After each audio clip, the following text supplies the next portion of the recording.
saudara-saudari yang dikasihi oleh Tuhan, senang sekali malam hari ini kita jumpa lagi dalam program Sate Penyu, Saat Teduh bersama penyuluh agama Kristen non-PNS Kepulauan Bangka Belitung, dan saya bersama saya Luciana, penyuluh agama Kristen Kota Pangkal Pinang.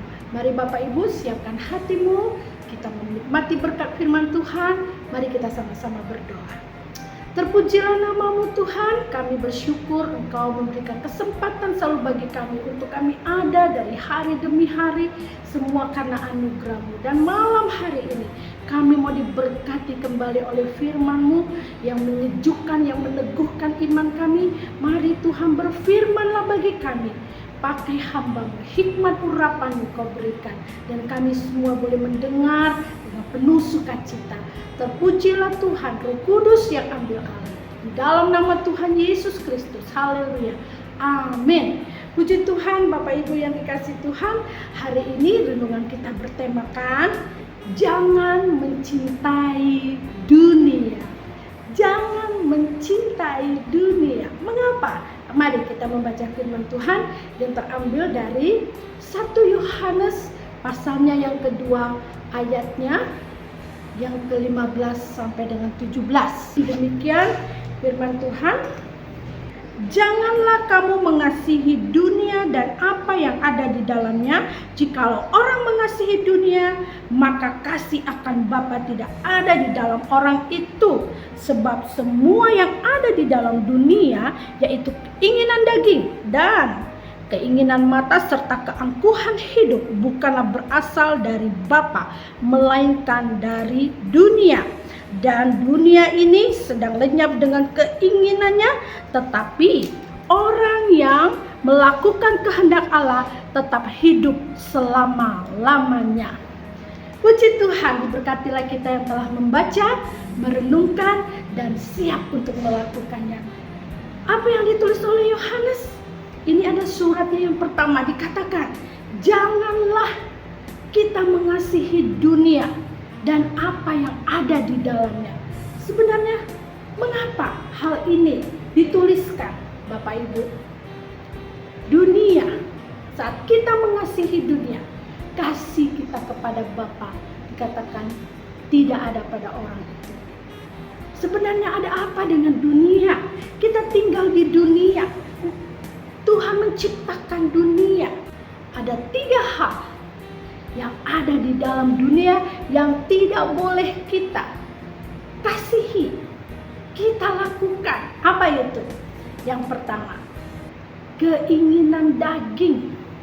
Rasul Paulus juga sudah katakan di dalam Galatia, perbuatan daging itu telah nyata. Coba kita membaca sama-sama. Galatia pasalnya yang ke-5 ayatnya ke-19 dikatakan, perbuatan daging telah nyata, yaitu percabulan, kecemaran, hawa nafsu, penyembahan berhala, sihir, perseteruan, perselisihan, iri hati, amarah, kepentingan diri sendiri, percederaan, roh pemecah, kedengkian, kemabukan, pesta pora, dan sebagainya. Terhadap semuanya itu kuperingatkan kamu, seperti yang telah kubuat dahulu, bahwa barang siapa melakukan hal-hal yang demikian, ia tidak akan mendapat bagian dalam kerajaan Allah.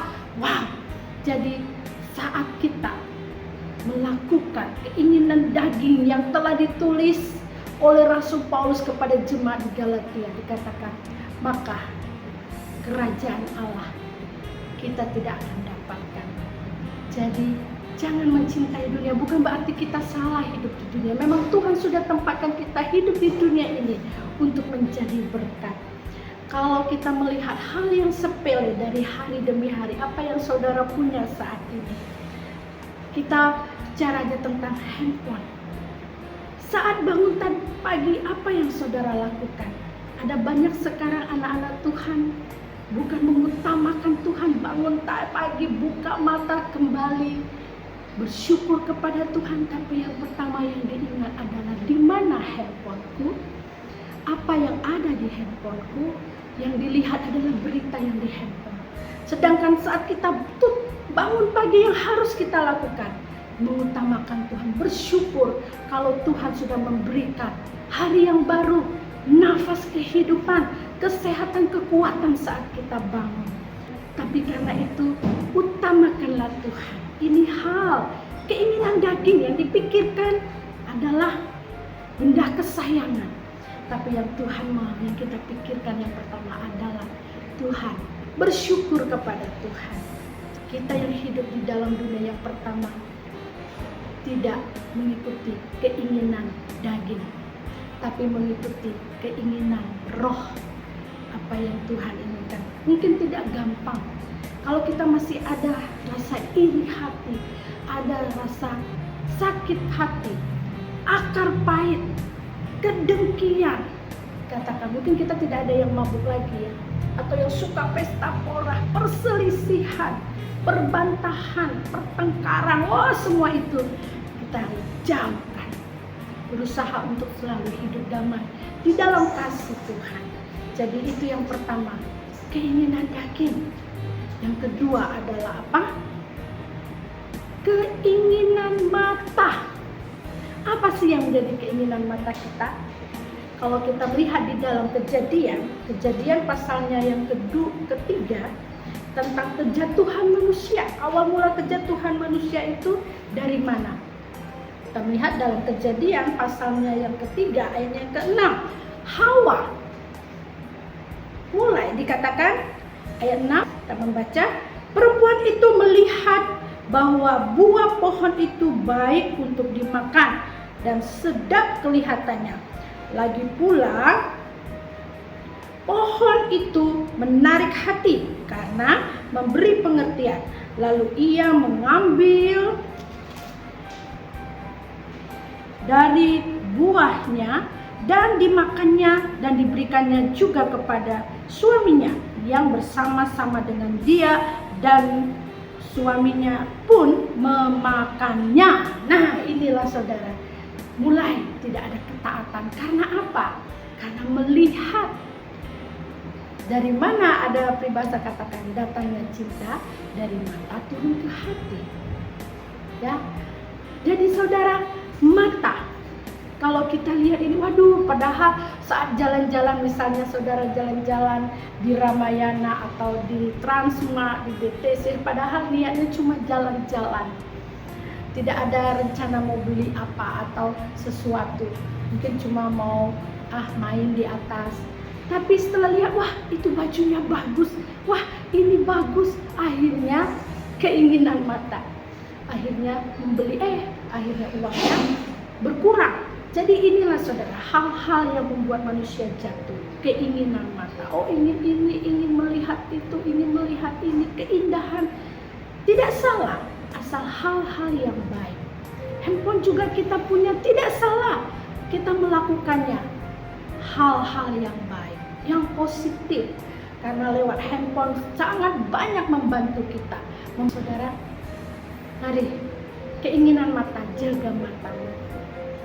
Biar mata kita hanya tertuju kepada Tuhan. Kita bisa melakukan segala hal di dunia ini, boleh. Tapi selalu kita tahu mana yang menjadi kehendak Allah, mana yang bukan menjadi kehendak Allah. Dan yang ketiga, keangkuhan hidup. Wow, saat ini banyak orang, wah kamu punya ini, itu saya juga punya. Lihat orang beli ini, pengen juga beli. Nah, hati-hati saudara. Tapi satu hal, keangkuhan hidup adalah kesombongan.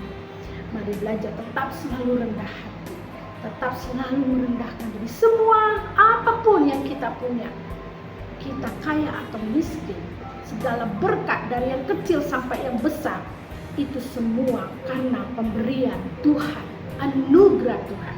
Kalau tanpa Tuhan kita tidak bisa berbuat apa.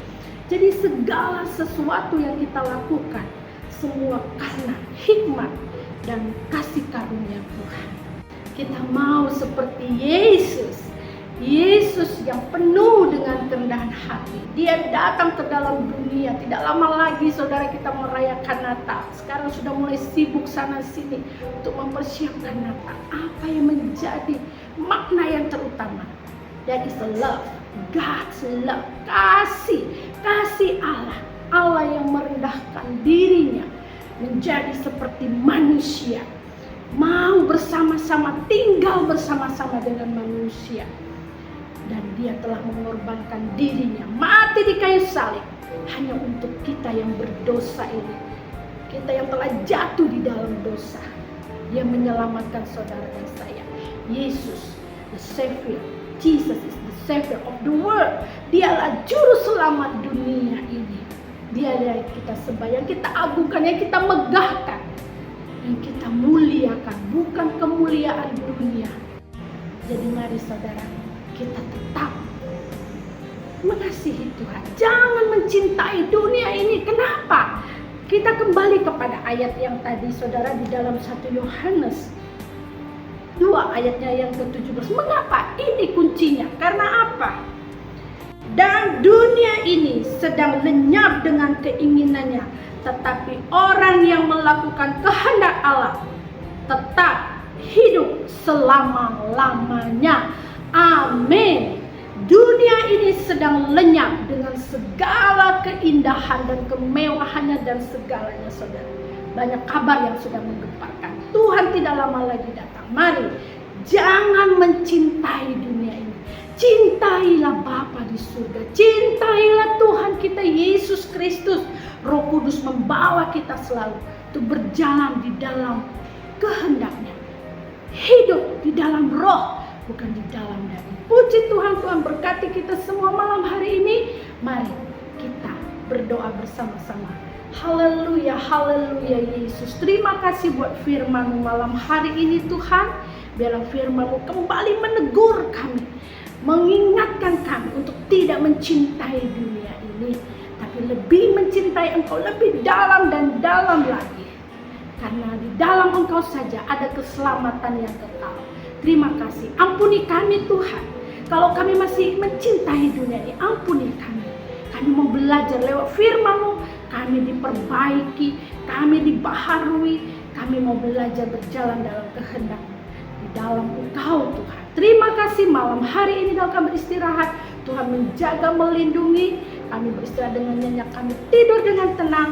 Kami bangun besok dengan tubuh yang sehat, yang baru diberkati Tuhan. Terpuji-pujilah nama Tuhan. Kami naikkan syukur kami berdoa di dalam nama Tuhan Yesus Kristus. Haleluya. Amin. Puji Tuhan. Terima kasih Bapak Ibu, saudara-saudari yang dikasihi Tuhan. Tuhan Yesus memberkati. Bye-bye.